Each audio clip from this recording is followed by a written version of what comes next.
శ్రీమాత్రే నమః. శ్రీ విష్ణు రూపాయ నమ శివాయ.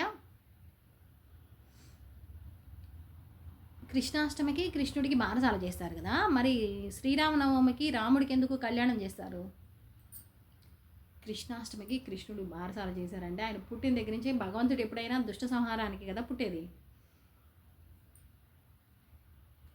పుట్టిన దగ్గర నుంచే చంపేస్తూ ఉంటాడు. కానీ రామచంద్రుడు కృష్ణుడు చంపిన దానికన్నా ఎక్కువ మందిని చంపాడు. ఆయన అలా కనిపిస్తాడా? ఏం కనిపించాడు, నెమ్మదిగా ఉన్నట్టు అనిపిస్తాడు కదా.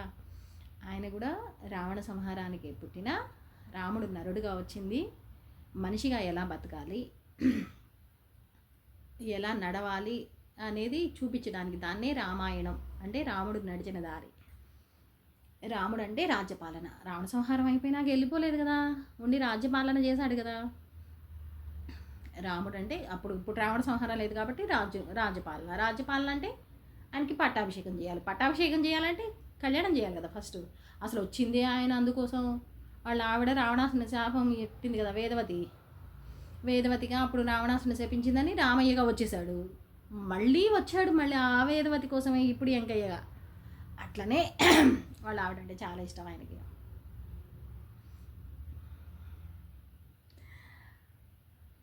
అవునా, అట్లా. అందుకని రాముడు పట్టాభిషేకం భద్రాచలంలో కూడా కళ్యాణం చేసిన తర్వాత పట్టాభిషేకం చేశారు. నాకు పట్టాభిషేకం చాలా ఇష్టం.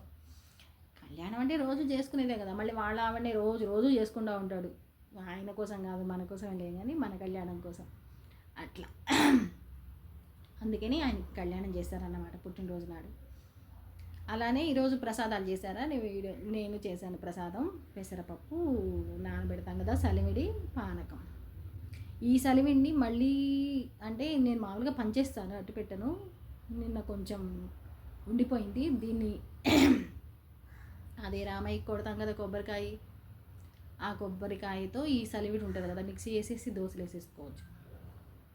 ప్రసాదం మరి ఎందుకు దాన్ని అట్లా విడిగా మంచి ఇంత చేసుకున్నాడేమో మనకు చేత కాదు. అట్లనే నా జీవితంలోకి రాముడు ఎప్పుడు వచ్చిండో తెలుసా? అమ్మ చిన్నప్పుడు వెళ్ళిపోయిందా, తర్వాత నాన్నతోనే మాట్లాడేది. నేను నాన్నతో తప్ప ఎవరితో మాట్లాడదు. నాన్న చెప్పిందే ఏంటది, ఇంకెవరిని లెక్క చేయదు, ఎవరితో మాట్లాడతాను. మళ్ళీ తిరిగి అదే మాట నా దగ్గరికి వస్తుంది కదా, తిరిగి తను ఇలా అన్నది, ఇలా చేసిందని. అందుకని నేను ఎప్పుడు ఎవరితో మాట్లాడిపోయాను. తర్వాత పిల్లలు వచ్చారు. ఇద్దరు పిల్లలు నా లైఫ్లోకి వచ్చేటప్పటికి నాన్న వెళ్ళిపోవడానికి సిద్ధమైంది లైన్. పెద్ద డిసీజ్. అప్పట్లో దాని గురించి చాలా ప్రచారాలు, అదే పెద్ద ఫోబియాలాగా పట్టేసుకుంది. ఇప్పుడు దాన్ని అంత పెద్దగా పట్టించుకోవట్లేదు, కానీ నాకైతే అది ఫోబియాలాగా పట్టేసింది. వెళ్ళిపోయిన తర్వాత బాగా వెయిట్, ఇంకా ఎవరితో మాట్లాడను కదా.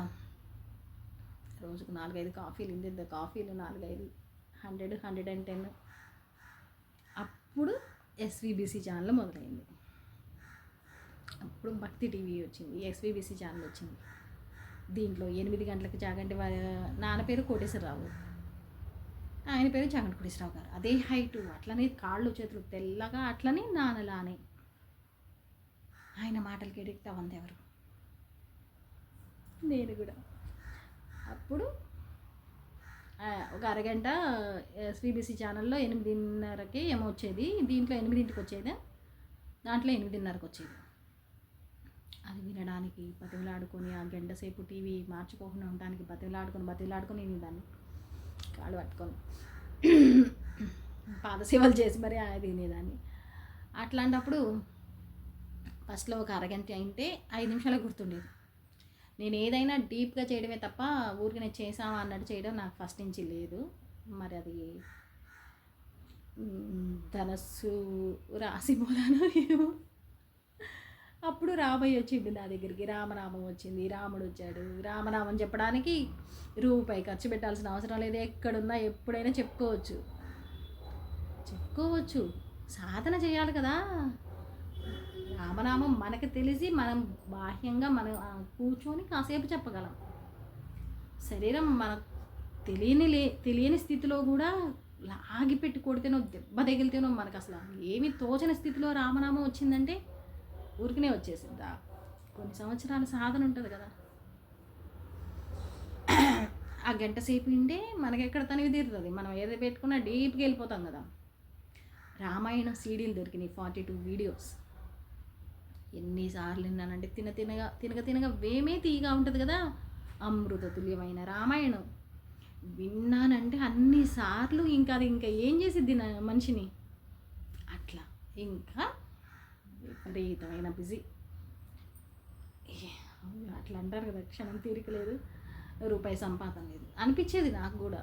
ఎప్పుడో లాగి పెట్టి దెబ్బ కొట్టినప్పుడు అప్పుడు కనీసం వాళ్ళగా వేరే వాళ్ళు వెళ్ళి బ్యాగులు సర్దుకొని అడావుడిగా పరుగులు ఎత్తుతుంటూ వాళ్ళని చూస్తే అనిపించేది, నేనైతే ఇక్కడ కూర్చొని వింటున్నాను కదా, నేను ఇక్కడ కూర్చొని పూజ చేసుకుంటున్నాను కదా, నేను ఇక్కడ చదువుకుంటున్నాను కదా, వాళ్ళకి ఆ అదృష్టం లేదు కదా, వాళ్ళు అట్లా పరిగెత్తుతున్నారు కదా అని అప్పుడు అనుకున్నాను. తర్వాత నాకు కష్టం అనిపించినప్పుడు అరే కనీసం వాళ్ళకి వాళ్ళు సంపాదించేశారు, వాళ్ళు ఏదో అన్న వాళ్ళ కోసం వెనకమాల సంపాదన ఉంది, నాకేం లేదు అని అనిపించింది.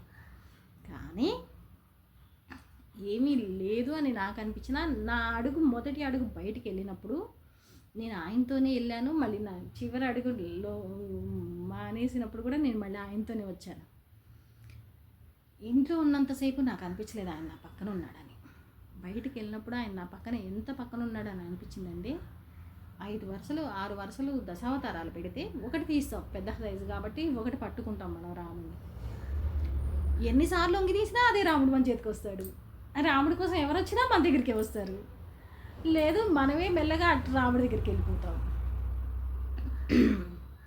ఏం చేశాడంటే రాముడు ఒకసారి మన లైఫ్లోకి వచ్చాడు అంటే మన మాటలు దిద్దుతాడు, మన చూపులు దిద్దుతాడు. మామూలుగానే నేను అవసరం లేకపోతే ఎవరితో మాట్లాడను, అవసరం లేకపోతే తలెత్తి కూడా చూడను. ఆ తలెత్తి చూసే అవసరం కూడా లేదనుకుంటే కళ్ళు మూసుకొని పడుకుంటాను, ఆ కళ్ళు తెరిచి కూడా చూడను నేను. అట్లాంటి టైపు నేను. ఎందుకంటే నాకు లోపల చాలా రన్ అవుతూ ఉంటాయి అన్నమాట, ఎప్పుడు ఇంత ఉంటుంది అన్నమాట. అట్లా రాముని నమ్మితే మన చూపులు దిద్దుతాడు, మన అడుగులు దిద్దుతాడు, మన మాటలు దిద్దుతాడు. 90% అస్సలు ఎటువంటి దాన్నైనా పెద్దగా తీసుకోవాలనిపించదు. ఆ 10% తీసుకుంటే గట్టిగా సమాధానం చెప్తాం మనం. అట్లా రాముడు పక్కనున్నాడన్న ధైర్యం ఎట్లుంటుందో తెలుసా? 100 కోట్లు నెలకి 10 లక్షలు సంపాదిస్తున్నాం మేము అన్నోళ్ళకి ఎట్లుంటుందో, ₹1 సంపాదించకపోయినా రాముడు ఉన్నాడన్న ధైర్యం ఉంటుంది. రామయ్యని ఎప్పుడు ఒకటి అడుగుతాను, రామయ్య నువ్వు నా రామయ్యవి కదా, రామయ్య లెక్క అప్పచెప్పు అని. నాకే లెక్కలు తెలీదు, ఆయన అప్పచెప్పడమే. అట్లా నాన్న వెళ్ళిపోయిన తర్వాత అట్లా వచ్చిండు రామయ్య. Thanks for watching.